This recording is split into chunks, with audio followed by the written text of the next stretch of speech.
जाननं भूतगणाधिसेवितं कपितजम्बुफलचारुभक्षणम् उमासुतं शोकविनाशकारकं नमामि विघ्नेश्वरपादपङ्कजम्। जय श्री राधे।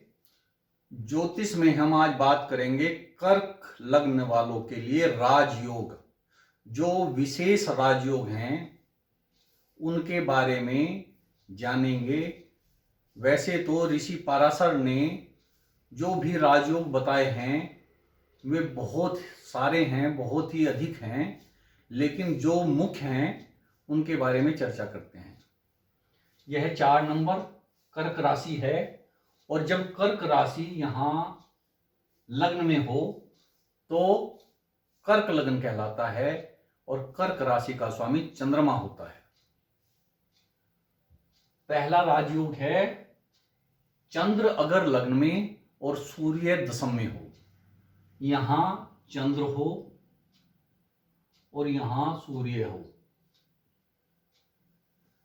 यह एक बहुत ही श्रेष्ठ राजयोग है। क्यों? क्योंकि सूर्य अपनी उच्च राशि में है और चंद्रमा अपनी स्व राशि में है। अगर किसी की कुंडली में यह योग होता है और उसको सूर्य की महादशा आ जाती है तो वह एक प्रशासनिक अधिकारी या फिर बहुत ही ऊंचे पद पर, इससे भी ऊंचे पद पर हो सकता है गवर्नमेंट जॉब में। वैसे तो इस राजयोग का चंद्र और सूर्य यहां स्थित हैं तो इस राजयोग से धन वैभव सब मिलेगा, पद प्रतिष्ठा मिलेगी, लेकिन प्रशासनिक अधिकारी तब हो सकता है जब सूर्य की दशा आए।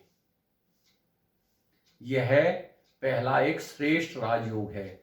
दूसरा है चंद्र मंगल बृहस्पति अगर दूसरे भाव में हो, यहां चंद्र मंगल और बृहस्पति,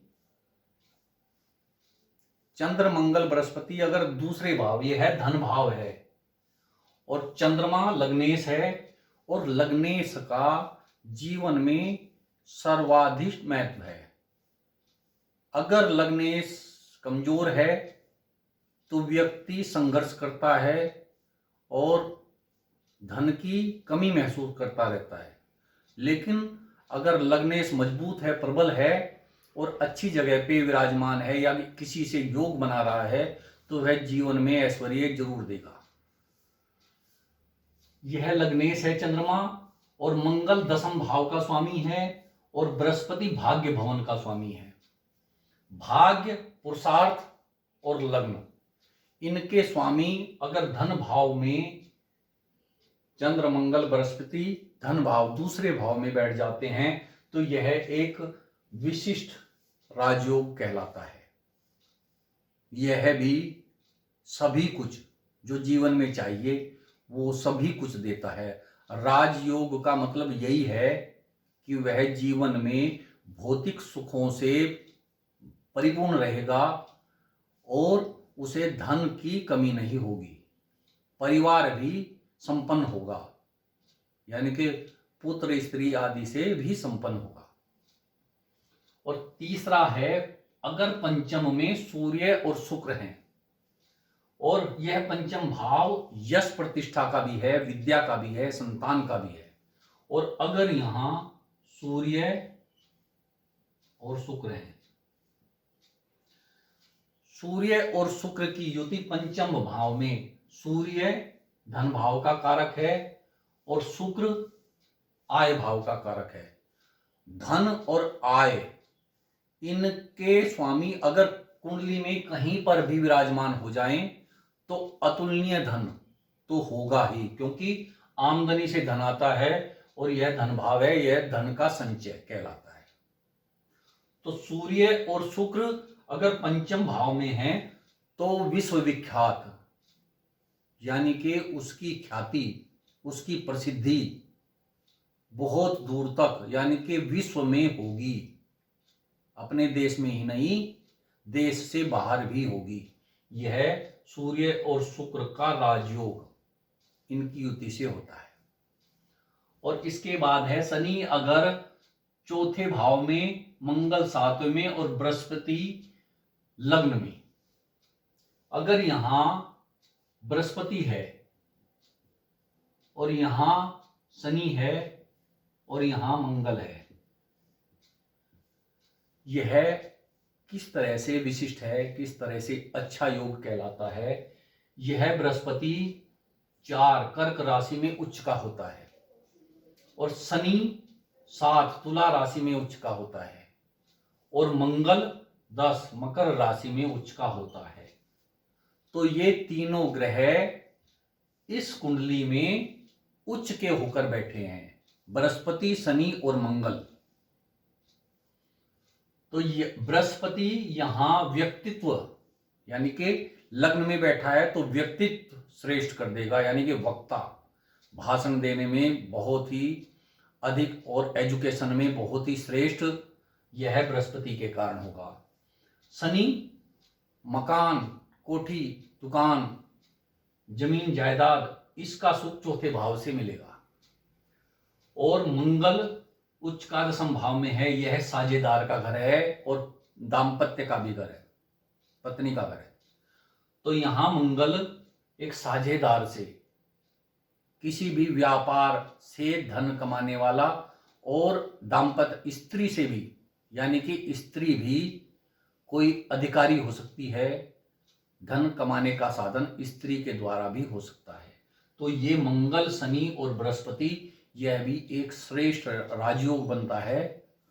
इस तरह से अगर यह किसी की कुंडली में है तो बस धन, वैभव, प्रतिष्ठा की कमी नहीं रहती है। और इसके बाद है मंगल चौथे में और शुक्र 10वें में। यह है अगर यहां चौथे भाव में मंगल है और यहां 10वें भाव में शुक्र है, तो यह एक तरह से सिंहासन योग है, क्योंकि चौथे और 10वें भाव का राशि परिवर्तन हुआ है। एक राशि मेष राशि है, इसका स्वामी मंगल चौथे भाव में है, और यह 7 तुला राशि है, इसका स्वामी शुक्र 10वें भाव में है। तो अगर चौथे और 10वें भाव में राशि परिवर्तन हो जाता है, मंगल और शुक्र ऐश्वर्य और जमीन से लाभ यह दे सकते हैं। मंगल चौथे भाव में है तो यह मंगल भूमि का कारक है, तो सिंहासन योग, कोई अधिकारी पद या कोई मंत्री पद, एमएलए, एमपी आदि भी इससे हो सकता है, क्योंकि सिंहासन योग एक यहां निर्माण करता है। और इसके बाद है मंगल 7, 5 और 10, यानी कि अगर मंगल 5वें भाव में अपनी राशि में, मेष राशि में, यहां 10वें भाव में मंगल, और यहां मकर का, यहां उच्च का मंगल, इसमें केंद्र में उच्च का होकर अगर यहां मंगल बैठ जाता है, या फिर यहां पंचम में अपनी राशि का मंगल होकर बैठ जाता है, या फिर दशम में मेष राशि का मंगल स्व राशि का होकर यहां बैठ जाता है, तो इन 3 जगह में से जहां पर भी मंगल बैठा होगा वह भी एक बहुत अच्छा राजयोग बनाएगा। और अगर उसकी दशा आ जाती है जीवन में तो वह बहुत ही प्रबल, अतुलनीय धन और भूमि का लाभ करा देगा। और इसके बाद है बुध शुक्र 12वें भाव में, यह भोग का कारक है। यहां भोग यानी कि जो भी हम ऐश्वर्य, हमारी जो कामनाएं होती हैं वो इस भाव से पूरी होती हैं।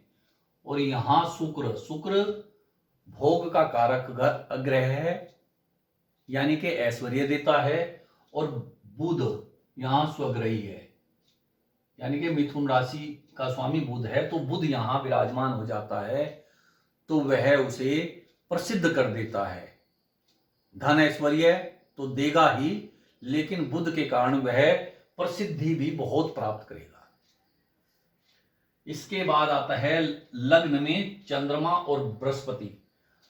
लग्न में यहां बृहस्पति और चंद्रमा अगर साथ में हो जाएं, यह कर्क राशि चंद्रमा की है और बृहस्पति यहां उच्च का है, तो बृहस्पति और चंद्रमा लग्न में हो जाएं तो वह भी एक विशेष राजयोग है। इससे भी जीवन में संपन्नता और सुख प्राप्त होगा। इसके बाद है लग्न, चंद्रमा और साथ में मंगल, यानी कि लग्न में अपनी राशि का चंद्रमा हो, यहां अगर चंद्रमा है और यहां मंगल है, मंगल सप्तम में उच्च का है और चंद्रमा लग्न में है, और ये एक दूसरे पर सातवीं दृष्टि से देखते हैं। और चंद्र मंगल योग ऐसा होता है कि आय के साधन, प्रचुर मात्रा में धन कमाने वाला होता है।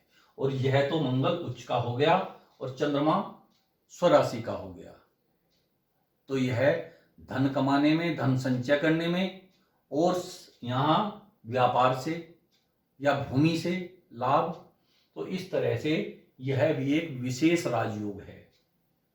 इसके बाद आता है चंद्र मंगल बृहस्पति अगर दूसरे भाव में। एक योग बताया था कि चंद्र मंगल बृहस्पति दूसरे भाव में हूं तो यह राजयोग है, और दूसरा एक राजयोग बताया था अगर यहां पंचम में शुक्र सूर्य हैं। लेकिन अगर किसी की कुंडली में ये दोनों योग एक साथ हैं, यहां सूर्य और शुक्र और दूसरे भाव में चंद्र मंगल और बृहस्पति, तो दो राजयोग अगर किसी एक की ही कुंडली में हो गए तो वह अगर निर्धन के गर्भ भी जन्म लेता है तो करोड़पति होता है, यानी कि अपने स्व पराक्रम से वह करोड़पति हो जाएगा। ये दोनों राजयोग अगर एक ही कुंडली में है, तो इस तरह से ये 10 प्रमुख राजयोग हैं। किसी की कुंडली में एक भी है तो भी जीवन संपन्न रहेगा, ऐसा नहीं है। ऐसा भी हो सकता है किसी की कुंडली में 3 हो, 4 हो, सिंहासन योग भी है, यह योग भी है और यह योग भी है, ऐसा भी हो सकता है। तो अगर 2-3 से ज्यादा राजयोग हैं तो वह बहुत ही श्रेष्ठ जीवन जिएगा और उसकी प्रसिद्धि और धन से संपन्नता वह जीवन भर बनी रहेगी। जय श्री राधे।